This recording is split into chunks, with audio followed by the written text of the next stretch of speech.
Jotono khulumkha te hambai maruo sukhani khorang channel no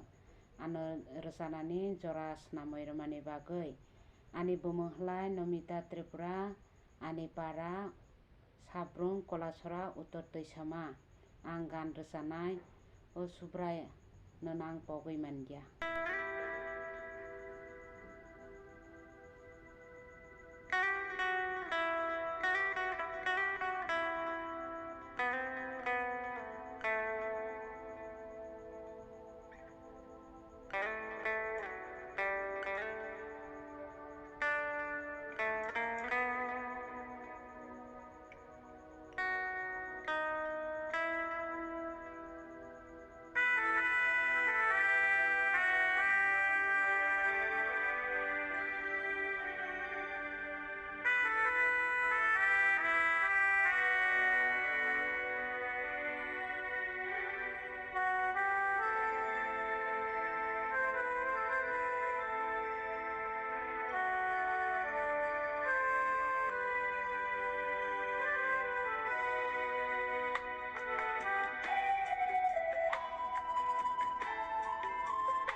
Subrai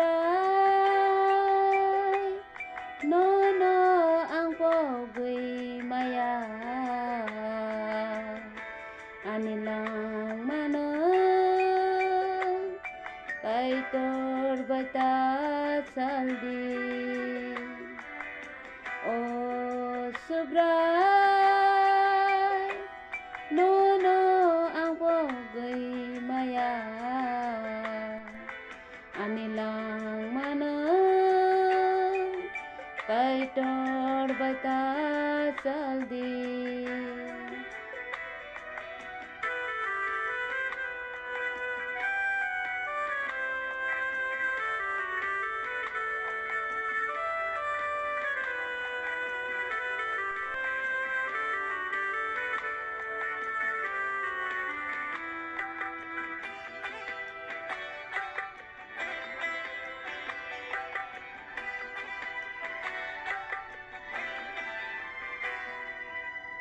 Nungbai haksal khaina bagui soitan sal brum ano kurija o subrai angle bahai khitong nai o sangsar monago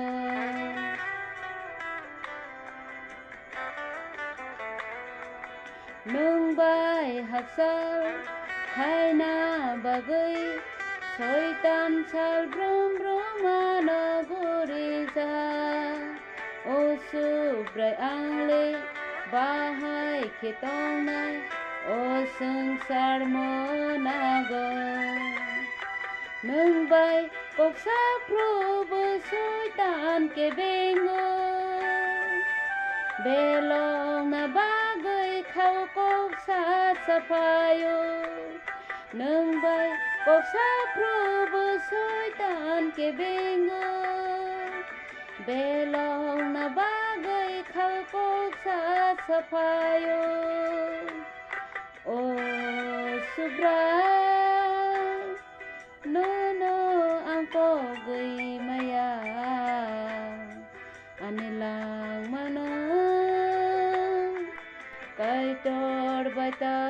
saldi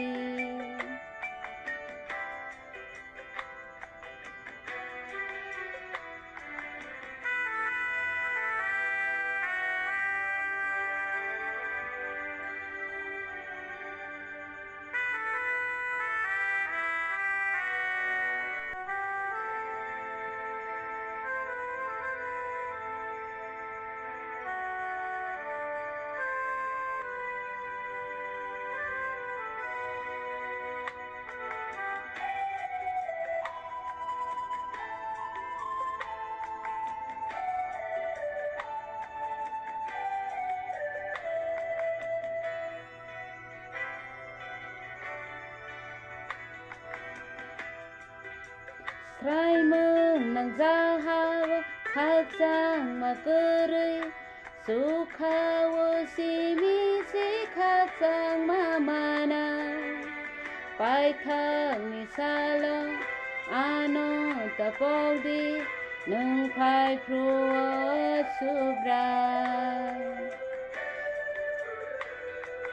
Srai mung nang zahawa khakjang makuri sukhawo simi si khakjang mamana paithang ni salo ano tapodi nung phai pruwa subra Jolma jolsa phono gai soitan ke bengo Nung bai hak sao khai mangai to gai tongo Jolma jolsa phono gai soitan ke bengo Nung bai hak sao khai mangai to gai tongo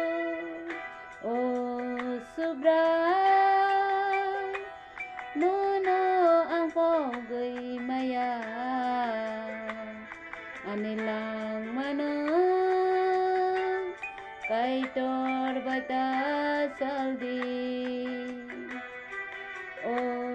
subray Nono ang pogay maya Anilang manong Kay tor bata saldi Kay tor bata saldi Kay tor bata saldi